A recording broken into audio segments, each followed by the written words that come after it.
Hi everyone, इस video में हम देखेंगे कि कैसे हम नेविगेशन बार के ऊपर इस टाइप की इमेज और आइकन को डिस्प्ले करवा सकते हैं।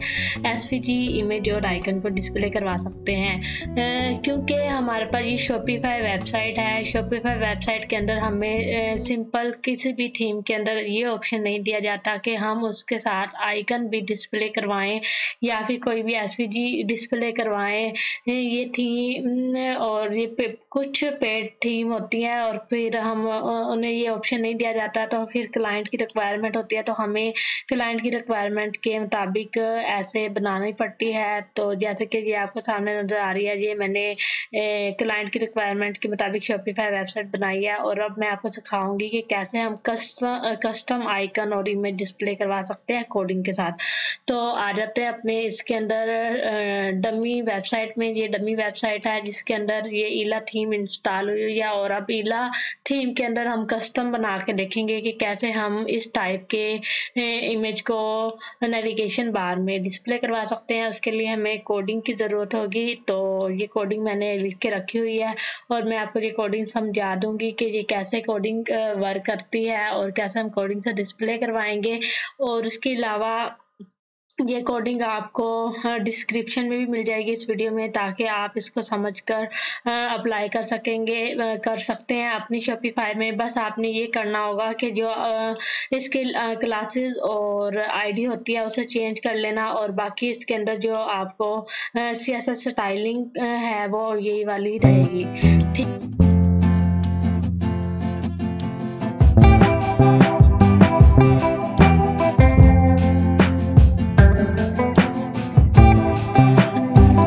अब हम आ जाते हैं अपनी डमी वेबसाइट के ऊपर। और डमी वेबसाइट पे आने के बाद हमने इस देखना है कि किसके ऊपर हमने इमेज को डिस्प्ले करवाना है। जैसे कि ये नेविगेशन मेन्यू है और इस तरह की इमेज एसवीजी इमेज को डिस्प्ले करवाना है। तो हम सबसे पहले क्या करेंगे, हम इसकी आईडी और क्लास को फाइंड करेंगे इंस्पेक्ट करके। तो राइट क्लिक करके हम पहले से इंस्पेक्ट करते हैं एलिमेंट को, और उसके बाद जैसे हम इंस्पेक्ट करेंगे तो ये ऐप का एरो का नज़र आ रहा है, एरो का निशान। तो हम इसे क्लिक करके यहाँ पर आएंगे तो हमें पता चल जाएगा जैसे कि ये है हमारे पास अनऑर्डर लिस्ट है। और इसकी हमें सबसे पहले जो डिव दी हुई है, और इस डिव के अंदर ये नेविगेशन है जिसके अंदर मेन्यू है, और उसके बाद उसको डिव दी हुई है।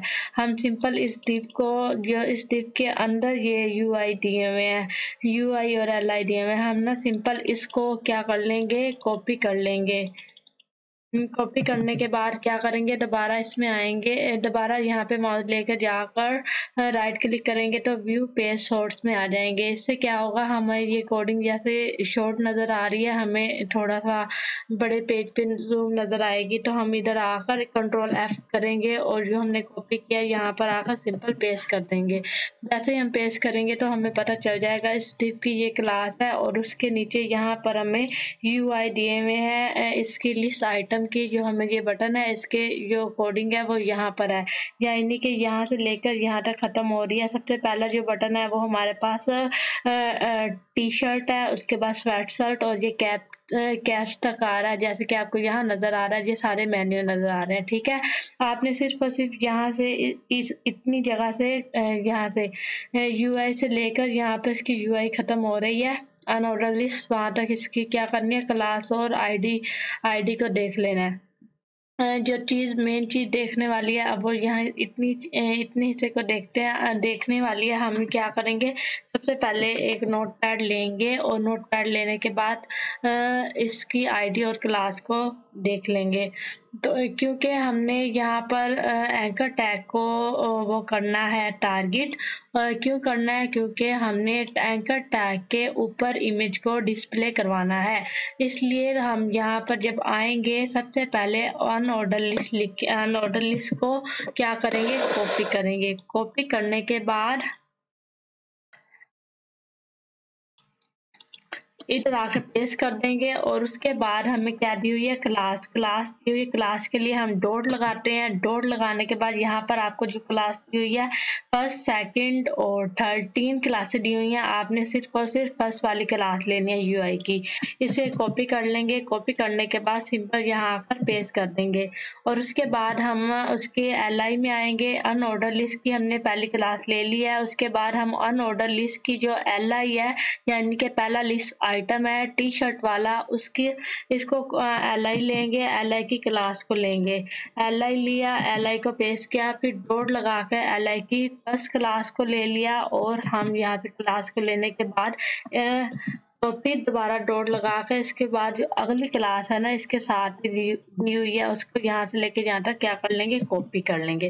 क्योंकि ये मेरी ईला थीम है और आप किसी भी जो भी आपकी थीम है, जिस थीम पर भी आप कस्टम इस तरह का मेन्यू के ऊपर इमेज डिस्प्ले करवाना चाहते हैं या आइकन डिस्प्ले करवाना चाहते हैं, आपने इसी तरह उसकी भी यहाँ से क्लास ले लेनी है। क्लास दी हुई है, क्लास ले लेनी है, आईडी दी हुई है, आईडी ले लेनी है। जो जो मैं कह रही हूँ वैसे वैसे करना है और सिंपल उसके बाद हम यहाँ पर इसका एंकर टैग ले लेंगे क्योंकि हमने एंकर टैग को ही टारगेट करना है और एंकर टैग के ऊपर ही कोडिंग को डिस्प्ले करवाना है। बस ये मेन चीज़ है। इस चीज़ को आपने अपनी थीम में जो भी थीम है आपने उसके अंदर ये वाली इतनी चीज़ ले लेनी है। उसके बाद जो मैं कोडिंग आपको दूंगी आप उसको भी अप्लाई कर सकते हैं। CSS होगी सारी, ठीक है। अब यहाँ आ जाते हैं, जैसे ही मेरी कोडिंग है और मैच कर लेते हैं क्या मैंने कोडिंग सही निकाल लिया या नहीं। आईडी और क्लास जैसे कि आपको जो नज़र आ रहा है यूआई है, यूआई की ये लिस्ट आइटम है, ये यूआई की, और उसके बाद एलआई की क्लास ली है और उसके बाद एलआई की ये दोनों क्लासेस डिस्प्ले हो रही हैं और उसके बाद एंकर टैग, ठीक है। एंकर टैग कर्ली ब्रैकेट हम सिंपल इसके ये हम इतना ले लेंगे। लेने के बाद क्या करेंगे, सिंपल अपने शॉपिफाई में आएंगे, शॉपिफाई की थीम में आएंगे। थीम में आने के बाद हमने कोडिंग में जाएंगे, इधर डॉट पे राइट क्लिक करके एडिट कोड पे जाएंगे। जैसे ही एडिट कोड पे हम क्लिक करते हैं तो हमारे पास की कोडिंग की फाइल डिस्प्ले हो जाएंगी। तो आपने क्या करना है,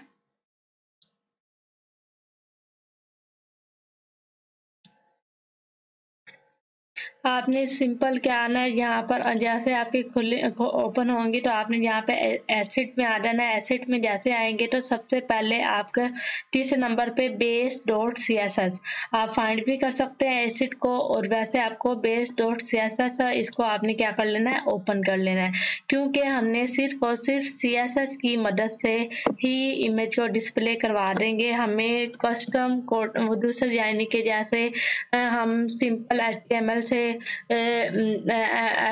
से इमेज डिस्प्ले करवाते थे वैसे नहीं, हम सिंपल CSS और सीडो क्लासेस के यूज़ करते हुए इमेज को डिस्प्ले करवाएंगे। तो जब हम यहाँ पे कोडिंग में आ जाएंगे और जैसे ही हमने ये अप्लाई की ये लिया तो इसे हम क्या करेंगे, सिंपल यहाँ से उठाएंगे और उठाने के बाद यहाँ पे डाउन में आकर, यहाँ आपने ऊपर वाले किसी भी कोडिंग को नहीं छेड़ना, आपने डाउन में आकर इसे क्या कर देना है, पेस्ट कर देना है। पेस्ट करने के बाद सबसे पहले AI को हम क्या देंगे, रिलेटिव पोजीशन देंगे। पोजीशन देंगे रिलेटिव, हम रिलेटिव पोजीशन इसलिए देंगे क्योंकि हमने जो सीडो क्लासेस यूज करेंगे बिफोर वाली तो उसको भी एब्सोल्यूट पोजीशन देकर रिलेटिव पोजीशन हम इसलिए देते हैं कि हमने जो सीडो क्लासेस को पोजीशन देंगे वो इसके साथ एलिमेंट के साथ मिलकर मूव करे, तो इसलिए हम ये वाली पोजीशन देते हैं। अब जैसे ही पोजीशन दी है तो उसके बाद यहाँ पर पोजीशन देने के बाद सिंपल हम आएंगे दोबारा अपनी कोडिंग में आने के बाद हम क्या करते हैं, इसी सीडो क्लासेस को यूज करेंगे। सीडो क्लासेस कौन सी है, सीडो क्लासेस हमारे पास बिफोर की है। एंकर ये सारी आईडी और ये लिंक वही है सेम, यानी कि जो जो हमने आईडी ली थी। उसके बाद सिर्फ और सिर्फ सीडो क्लासेस का इस्तेमाल किया है, वो है बिफोर। बिफोर हमने क्यों इस्तेमाल किया, बिफोर इसलिए यूज किया है ताकि हमने जो इमेज है उसे क्या करना है, टॉप पर डिस्प्ले करवाना है, जैसे कि आपको ये नजर आ रहा है, ठीक है। टॉप पर इस एंकर टैग के टॉप पर डिस्प्ले करवाना है। तो हम यहाँ पे सिंपल जब आएंगे दूसरी कोडिंग हम लिखेंगे वो है जी इसको यहाँ तक एक बार कॉपी करके इधर लेकर जाकर आपको समझाते हैं ये क्या क्या करेंगे। इसे पेस्ट करेंगे। यहाँ पर हमने क्या किया, सिंपल यूआई लिस्ट आइटम, उसके एंकर टैग के बाद सीडो क्लासेस और उससे पहले हमने लिया हुआ है nth.child1, यानी कि इसका मतलब क्या होता है, इसका मतलब ये होता है कि हम जो भी पेरेंट्स है ना, सीडो क्लासेस, ये इसमें 2 सीडो क्लासेस इस्तेमाल हुई हैं। एक नीथ child1 यानी कि ये वाली एलिमेंट है और इसकी डिफ की जो पेरेंट्स है, डिफ का जो पेरेंट है उसकी जो सबसे पहले वाला एलिमेंट है उसको ले, यानी कि सबसे पहले वाला, इस डिफ का जो सबसे पहले वाला एलिमेंट वो क्या है, टी शर्ट है। तो इसके टी शर्ट के ऊपर स्टाइलिंग करने के लिए हम टी शर्ट की क्या लेंगे, टी शर्ट वाले के लिए हम 1 लेंगे, यानी कि सबसे आप क्या कौन सा सिलेक्ट सीडो एलिमेंट में हमने सिलेक्ट करना है, इस डिव की सबसे पहले वाले चाइल्ड को सिलेक्ट करना है, यानी कि जो टी शर्ट है। तो उसके बाद ये कर्ली बिफोर ए के बाद बिफोर वाली सीडो क्लास लगाएंगे, उसके बाद कर्ली ब्रैकेट लेकर उसे क्लोज कर देंगे। क्लोज करने के बाद इसके अंदर हम क्या करेंगे, CSS अप्लाई करेंगे। CSS में क्या है, बेसिक CSS ये है कि हमने बैकग्राउंड में क्या करना है, इमेज को डिस्प्ले करवाना है। तो ये बैकग्राउंड इमेज की कोडिंग है और ये वाली हम सिंपल यहाँ लाकर बैकग्राउंड इमेज की CSS है और उसमें हम इसे ऐसे बैकग्राउंड इमेज देंगे, URL देंगे और ये वाली इसमें आकर URL डाल देंगे इमेज का। और ये URL कैसे डालेंगे, हम सिंपल दोबारा अपनी शॉपिफाई में आएंगे और कंटेंट से मीडिया फाइल में आएंगे। मीडिया फाइल में आएंगे, जो भी आपने इमेज आइकन डिस्प्ले अपलोड करवाने हैं ना वहाँ पे डिस्प्ले, तो यहाँ पे आपने सबसे पहले यहाँ से अपलोड करनी है और अपलोड करने के बाद ये यहाँ पर लिंक दिया हुआ है, जैसे कि सबसे पहले टी शर्ट का लिंक है, सिंपल यहाँ से कॉपी करना है लिंक और यहाँ पर आकर इस लिंक की जगह पर आपने रिप्लेस कर देना है। जो भी आप अपनी शॉपिफाई के अंदर इमेज डालेंगे SVG, ये जैसे कि आपको ये नजर आ रहा है जी SVG है, इसकी टाइप आपको नजर आ रही है जी SVG है, SVG आइकन इमेज है, ठीक है।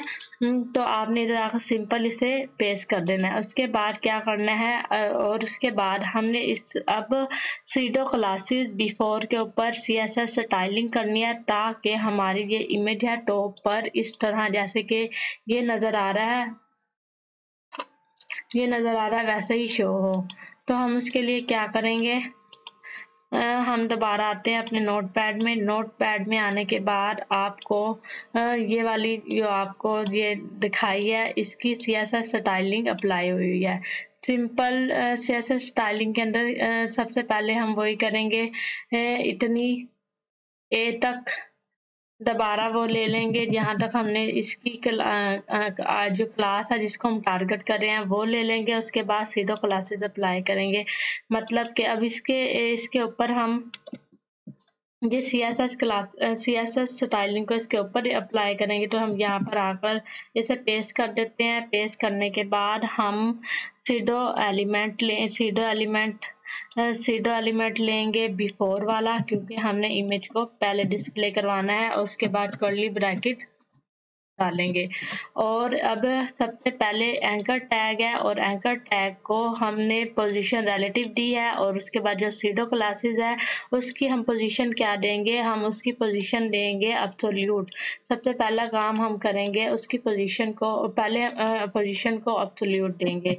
एब्सोल्यूट देंगे यहाँ पर आकर, ताकि हमारी जो भी सीडो क्लासेस का एलिमेंट होगा ना, एब्सोल्यूट की मदद से हम उसे यहाँ भी मूव करवाना चाहते हैं, हम मूव करवा सकते हैं एब्सोल्यूट एलिमेंट से। और उससे पहले हम जो CSS की प्रॉपर्टी लेंगे वो लेंगे कंटेंट की। कंटेंट को हम ब्लैंक ही और एम्प्टी ही करेंगे। क्यों एम्प्टी छोड़ेंगे, क्योंकि हम सिर्फ इमेज को बैकग्राउंड इमेज को डिस्प्ले करवाना चाहते हैं जो हमने नीचे दे दी है इमेज, इसलिए यहाँ पर कंटेंट के CSS को लगाएंगे। लेकिन इससे ये सीडो क्लासेस को पता होगा कि हमने यहाँ पे कंटेंट को डिस्प्ले करवाना है। वो कौन सा कंटेंट होगा? वो होगा ये क्लासेस का। और इसी तरह अगर हम यहाँ पर टी शर्ट से पहले कोई वर्ड यहाँ पे लिख दें, जैसे कि हेलो, हाय, कुछ भी लिख दें, तो वो हमें वहाँ पर डिस्प्ले करवा देगा इस कंटेंट्स की मदद से। लेकिन हम इसे यहाँ पर एम्प्टी छोड़ेंगे। उसके बाद सिंपल CSS को थोड़ा सा अप्लाई कर देंगे। सबसे पहले क्या करेंगे, जैसे ही पोजीशन एब्सोल्यूट दिया तो हम उसे टॉप से -53 दे देंगे। -53 का मतलब ये है, और लेफ्ट से 50% देंगे। उसके बाद ये सारी कोडिंग ऐसे ही करेंगे। उसके बाद ट्रांसलेट -50% इसलिए देंगे क्योंकि जो बिल्कुल जो इमेज होगी वो लेफ्ट सेंटर में अलाइन करने के लिए हम इसके हिसाब से इसके देंगे -50 में। उसके बाद इमेज की विड्थ को 50 इमेज की विड्थ हो जाएगी, उसकी हाइट 50 हो जाएगी। उसका बैकग्राउंड इमेज का नो रिपीट होगा, बैकग्राउंड पोजीशन सेंटर, और फिर बैकग्राउंड का साइज कवर देंगे। ये सारी CSS इमेज के लिए है, ठीक है। और उसके बाद डिस्प्ले ब्लॉक यानी कि जो हमारा एंकर टैग है उसको डिस्प्ले ब्लॉक करेंगे ताकि इसके ऊपर CSS अप्लाई हो सके। तो यहाँ पे सिंपल हम यहाँ से इसे कॉपी करके अपने इसके अंदर आकर पेस्ट कर देते हैं। पेस्ट करने के बाद हम इसे सिंपल क्या करेंगे, सेव करके देखेंगे क्या हमारी इमेज वहाँ पे शो हुई है या नहीं हुई। हम यहाँ पे सेव करेंगे और सिंपल यहाँ पर आएंगे और इसे रिफ्रेश करेंगे। जैसे ही रिफ्रेश करते हैं तो आप देखेंगे यहाँ पर इमेज हमें शो हो गई है। ऐसे सबसे पहले जो टारगेट करके हमने जो इमेज दी थी वो शो हो गई है, लेकिन यहाँ पर हम ये इसे भी सेट करेंगे CSS करके बिल्कुल एडजस्ट, जैसे कि आपको इसमें इस वेबसाइट में दिखाया है, ठीक है। अब सिंपल क्या करेंगे, सिंपल अब ये वाली CSS इतनी ही होगी। हम दूसरा इसको दोबारा कॉपी करेंगे। कॉपी करने के बाद इसे यहाँ पर पेस्ट कर देंगे। इसे कितनी बार पेस्ट करेंगे, इसे हम 1 2 3 4 5 टाइम पेस्ट करेंगे इसी कोडिंग को। 3 4 एंड 5, ठीक है। और उसके बाद क्या करेंगे, ये सबसे जो इमेज टारगेट थी वो पहले वाले में थी, अब ये सेकंड है, तो हम सिर्फ और सिर्फ चाइल्ड का नेम यहाँ से चेंज कर देंगे कि अब हमने सेकंड एलिमेंट पे ये अप्लाई करनी है इमेज, और फिर थर्ड एलिमेंट पे करनी है। फोर्थ पे जितने भी हमारे पास मेन्यू होंगे, आप जितने भी रखना चाहते हैं उसके हिसाब से आप यहाँ पर सिर्फ और सिर्फ नंबर चेंज करेंगे। नंबर चेंज करने के बाद जैसे सेव करेंगे तो हम देखते हैं क्या हमारी इमेज डिस्प्ले हो रही है या नहीं।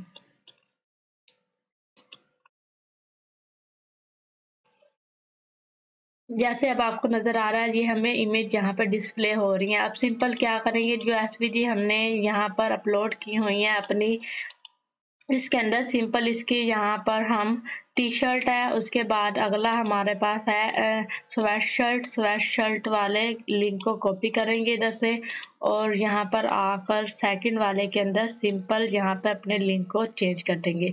ये कोडिंग मैं आपको दूंगी, आप यहाँ पे इस कोडिंग की मदद से अपनी क्लासेस को फाइंड करके इस कोडिंग को भी यूज कर सकते हैं, और इसी तरह ये 1 बाय 1 सेव हो जाएगा जैसे कि अब आपको नजर आ रहा है। जी अब मैं एक एक करके नहीं कर रही, आपको सिर्फ दिखा रही हूँ कि ये कैसे वर्क करता है। जैसे हमने सेव किया तो हमारी दूसरी इमेज यहाँ पर अभी डिस्प्ले हो गई है, ठीक है। इसी तरह हम 1 बाय 1 इमेज को डिस्प्ले करवा लेंगे। और उसके बाद हम क्या करना है, इसके बाद हमने इसको थोड़ी सी स्टाइलिंग देनी है। उसके बाद अगली कोडिंग है हमारे पास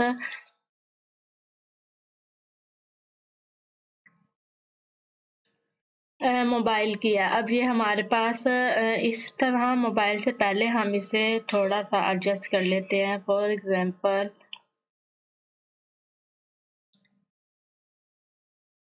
ये के हेडर, यहाँ से ये हेडर 2 है, उसके मेन्यू का जो एक्शन है उसको यहाँ पर हमने 5 पिक्सल टॉप से पैडिंग दी है, और जो ये डॉट इम्पोर्टेंट वाले को इस्तेमाल किया ताकि ये ये इम्पोर्टेंट है और इस पे CSS अप्लाई हो जाए, इसलिए हम इम्पोर्टेंट को यूज़ करते हैं। उसके बाद अगला है इसके लिस्ट मेन्यू को भी हमने पैडिंग दिया है। सबसे पहले जो हेडर के मेन्यू के एक्शन को, यानी कि जो ए टैग है उसको फाइंड करके उसको पैडिंग दी है। उसके बाद लिस्ट मेन्यू को फाइंड करके उसको पैडिंग दी है और उसके बाद हेडर को टू बॉटम के अंदर पैडिंग को ख़त्म किया। जैसे ही हम ये वाले 3 यूज़ करेंगे तो हमारे पास ये वाली बिल्कुल सेंटर के अंदर अलाइन हो जाएगी। तो सबसे पहले क्या है कि जो है header to menu one action की हम आईडी को फाइंड करेंगे। इसको क्या करने के लिए, बिल्कुल सेंटर में अलाइन करने के लिए, यहाँ पे राइट क्लिक करके इंस्पेक्ट करते हैं और इंस्पेक्ट करने के बाद सिंपल इधर आते हैं और अपनी क्लास को यहाँ से फाइंड कर लेते हैं। जैसे कि ये मैंने क्लास फाइंड की है एक्शन वाली।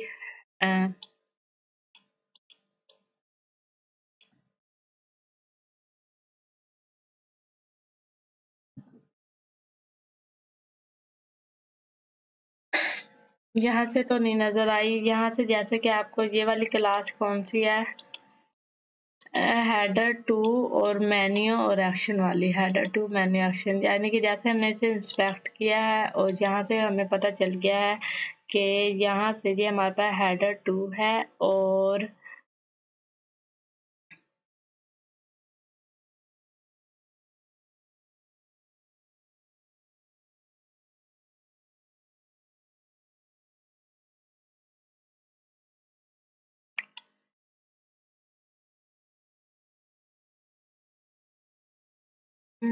मुझे फिलहाल अब फाइंड नहीं हो रहा। सिंपल इधर आना है, ये हेडर टू और हेडर टू का हेडर बॉटम है, हेडर टू का हेडर एक्शन है, उसके बाद लिस्ट मेन्यू है, उसके बाद हेडर बॉटम है। हेडर बॉटम को, हेडर टू के हेडर बॉटम को हमने पैडिंग देनी है 0 0 और उसके बाद लिस्ट मेन्यू को हमने पैडिंग देनी है 50 और उसके बाद मेन्यू एक्शन को हमने पैडिंग देनी है 5 की। और इस तरह हमने इसकी क्लासेस को फाइंड करने के बाद सिंपल इसे क्या करेंगे, कंट्रोल C फाइंड करने के बाद यहाँ पर आकर अपनी जो है CSS कस्टम में हम यहाँ पे अप्लाई कर देंगे और इसे सेव कर लेंगे। क्योंकि ये मैंने बहुत ही मुश्किल से फाइंड किया था, ये आपने खुद फाइंड करना है कि आपके हेडर का जो है, जो हेडिंग आ रही है, हेडर की कौन सी क्लासेस है और ये मेन्यू की कौन सी क्लासेस है। सिंपल है, यहाँ पे आपको बताया हुआ है। यहाँ पर जो है हेडर टू के जो पहले मेन्यू है और एक्शन, यहाँ पे एक्शन वाली जो क्लास ली है वो कौन सी है, यहाँ से आपको सोर्स में से दिखाते हैं। जो एक्शन वाली क्लास है वो सिंपल एक्शन, यानी कि कलर FF दिया हुआ है। जो एक्शन जो है वो एंकर की आईडी है, ये एंकर की आईडी है, इस एंकर की। और उसके बाद जो बॉटम वाली आईडी है लिस्ट मेन्यू,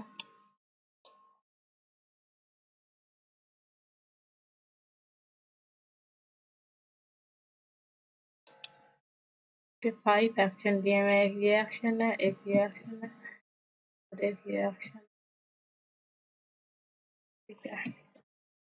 और उसके बाद ये लिस्ट मेन्यू की भी यहाँ से आईडी है, लिस्ट मेन्यू की, ये वाली लिस्ट मेन्यू, क्लिक करो, ये आपको नज़र आ रहा है, ये क्लासेस, ये मेन्यू और ये लिस्ट मेन्यू, यहाँ से आईडी ली हुई है लिस्ट मेन्यू की और उसके ऊपर CSS अप्लाई की हुई है। और जैसे ही हम इसे सेव करते हैं इधर आकर और इसे हम रिफ्रेश करेंगे तो हमारे पास ये अलाइन सेंटर हो, सेंटर में आ जाएगा, जैसे कि आपको नज़र आ रहा है। ठीक है, इस तरह हम इमेज को डिस्प्ले करवा सकते हैं, लेकिन ये वाली CSS सिर्फ और सिर्फ डेस्कटॉप के लिए है और इसका मोबाइल व्यू कैसा होगा, बिल्कुल ख़राब होगा। जैसे कि इस वेबसाइट पे हम आएँ और इसके मोबाइल में देखें कि ये मेन्यू कैसे नज़र आ रहा है। अब हम मोबाइल में चाहते हैं ये मेन्यू लेफ्ट पर अलाइन करना, तो हम वो कैसे करेंगे, जैसे कि इसे हम क्लिक करते हैं,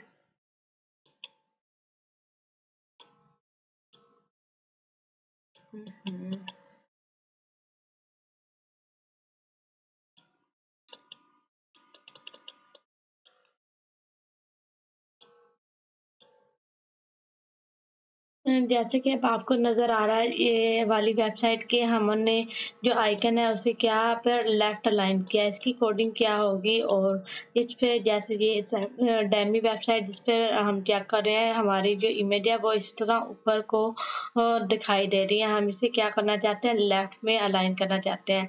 तो लेफ्ट में अलाइन करने के लिए हमारे पास सिंपल कोडिंग है मोबाइल के मीडिया क्यूरी वाली। तो हम यहाँ पर आते हैं मीडिया क्यूरी में image display on left side for mobile के लिए ये कोडिंग है। सिंपल मीडिया क्यूरी आपने ऐसे लगाना है और उसके बाद मैक्सिमम विड्थ उसकी कितनी होगी 768 पिक्सल, ठीक है। और आपने सारी ये वाली कोडिंग को रिप्लेस करना वहीं पे पेस्ट करना है और ये वाली यहाँ पर वही आईडी जो यूआई की क्लास ले लेनी है और एलआई की क्लासेस ले लेनी है दोनों। और उसके बाद एंकर टैग ले लेना है। एंकर टैग लगाकर उसके बाद सीडो क्लासेस का इस्तेमाल करना है जो है बिफोर। और उसके बाद सारी यही वाली कोडिंग रखेंगे, यानी कि हम टॉप से 0 करना चाहते हैं। जब हम टॉप से 0 करेंगे तो ये मैंने साफ लिखा हुआ है कि रिमूव टॉप पोजीशन, जो भी टॉप के ऊपर पोजीशन दी हुई है मोबाइल के ऊपर क्या हो जाए, रिमूव हो जाए। और लेफ्ट पे 0 देंगे तो उससे क्या होगा, position image to the left, जो लेफ्ट होगी वो पोजीशन हो जाएगी लेफ्ट की तरफ। और आगे ट्रांसफॉर्म जो हमने ऊपर दिया था -50 में वो क्या हो जाएगा, नन तो रिमूव हो जाएगा। एक्स एक्सिस पे ट्रांसफॉर्म का मतलब यही होता है कि हम वर्टिकल और हॉरिजॉन्टल जब इमेज को अलाइन करना चाहते हैं सेंटर में लेकर आने के लिए वो यहाँ से हम 0 कर देंगे। उसके बाद इमेज की विड्थ और उसकी हाइट और उसकी वही वाली कोडिंग है, बैकग्राउंड नो रिपीट और उसके बाद सेंटर पोजीशन और उसके साइज कवर और डिस्प्ले ब्लो। सिंपल इस कोडिंग को यहाँ से उठाएंगे और वहां जाकर पेस्ट कर देंगे। कहाँ पर, इस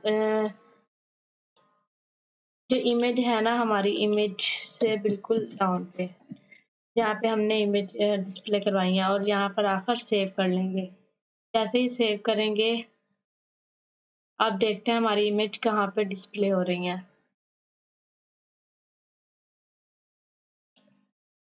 जैसे ही सेव किया हम यहाँ से इसे रिफ्रेश करते हैं। रिफ्रेश करने के बाद हम देखेंगे कि हमारी इमेज हमें कहाँ शो हो रही है। जैसे कि आपको नजर आ रहा है हमारी इमेज हमें शो हुई है इसके ऊपर। इसको खत्म करने के लिए क्या करेंगे, सिंपल इसकी इंस्पेक्ट करके जाएंगे और इसकी आईडी को देखेंगे कि हमें क्लासेस की कौन सी आईडी दी हुई है और इसको हम कैसे खत्म कर सकते हैं। तो हम यहाँ पर आएंगे। सिंपल जो हमें अगली कोडिंग है वो ये है कि लेफ्ट से हम जो है साइट नैब मोबाइल मेन्यू के जो एक्शन वाली है आईडी उसके ऊपर मार्जिन हमने लेफ्ट से 0 देना है और पैडिंग लेफ्ट से 50 देनी है। 50 देनी है मार्जिन और पैडिंग देनी है। तो यहाँ पे जैसे हम आए हैं और यहाँ पर आने के बाद सिंपल ये वाले इसमें देखते हैं चेक करके मार्जिन लेफ्ट से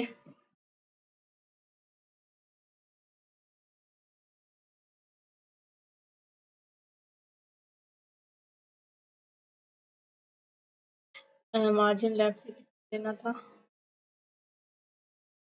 0 0 0, पैडिंग 50, मार्जिन लेफ्ट से सॉरी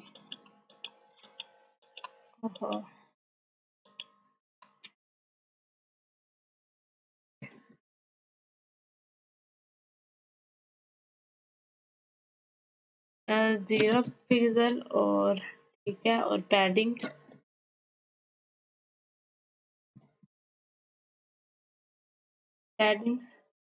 टॉप से देनी है, पैडिंग लेफ्ट से देनी है 50, पैडिंग लेफ्ट से देनी है 50,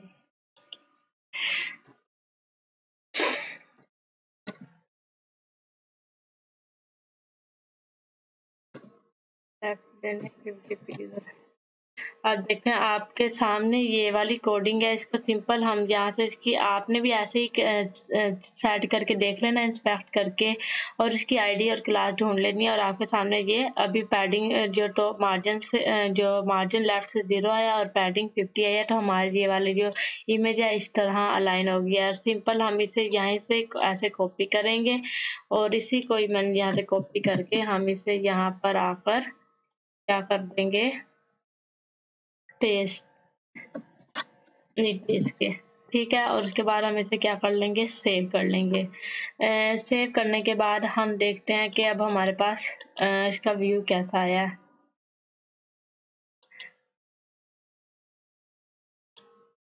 सॉरी,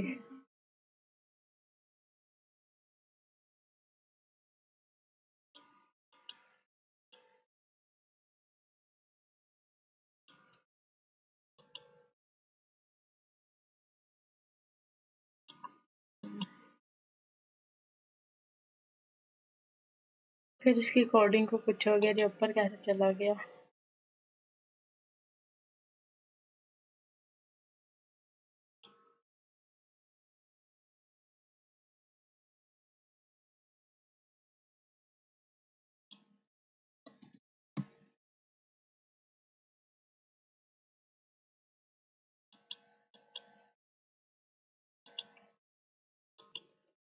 अच्छा हुआ ऐसे था कि वो कोडिंग थोड़ी सी लेट अपडेट हुई है और वो दोबारा ऊपर टॉप पे चला गया था। अब ये नीचे आया, तो अब हम इसे इंस्पेक्ट करके देखते हैं जो हमने कोडिंग डाली है क्या वो वर्क कर रही है या नहीं कर रही है।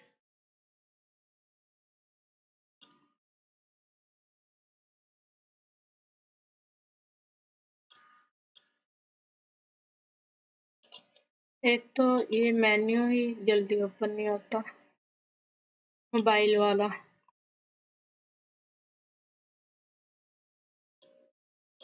ओह क्या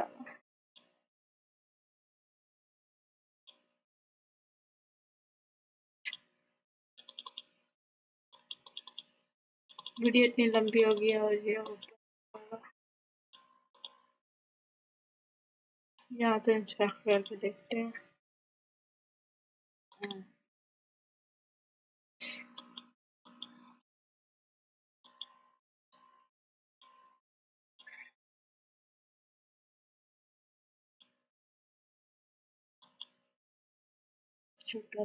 ये देखें, अब आप जो कोडिंग इधर की थी यहाँ पे अप्लाई करने के बाद ये ऐसे हमें नज़र आ रही है। और सिंपल अब ऐसे ही आपने इस कोडिंग को मैं डिस्क्रिप्शन में दे दूँगी, आपने अपनी क्लास और आईडी को फाइंड करके तो आप ये वाली कोडिंग अप्लाई करके बस आपने क्लास और आईडी ये वाली नहीं कॉपी करनी और अपनी इंस्पेक्ट करके देखनी है कौन सी क्लास और आईडी है, और उसके बाद ये वाली कोडिंग ऐड करना, तो आपका ये कोड वर्क कर जाएगा। अगर आप यही वाली कॉपी करेंगे तो फिर आपकी अपनी वेबसाइट भी ख़राब हो जाएगी। ख़राब ऐसे होगी जब हम किसी और की क्लास और आईडी यूज़ करते हैं अपनी कोडिंग के अंदर, तो हमारी जो पहले वाले थीम वर्क कर रहा होता है वो भी पूरी थीम उड़ जाती है। क्योंकि ऐसी गलती मेरे से बहुत बार हो चुकी है, इसलिए मैं आपको कह रही हूँ कि आपने ऐसी गलती नहीं करनी। बस आपने इंस्पेक्ट करके सही सही क्लास और आईडी लेनी है, ठीक है। उम्मीद है कि आपको समझ आई होगी कि हम कैसे डिस्प्ले करवा सकते हैं।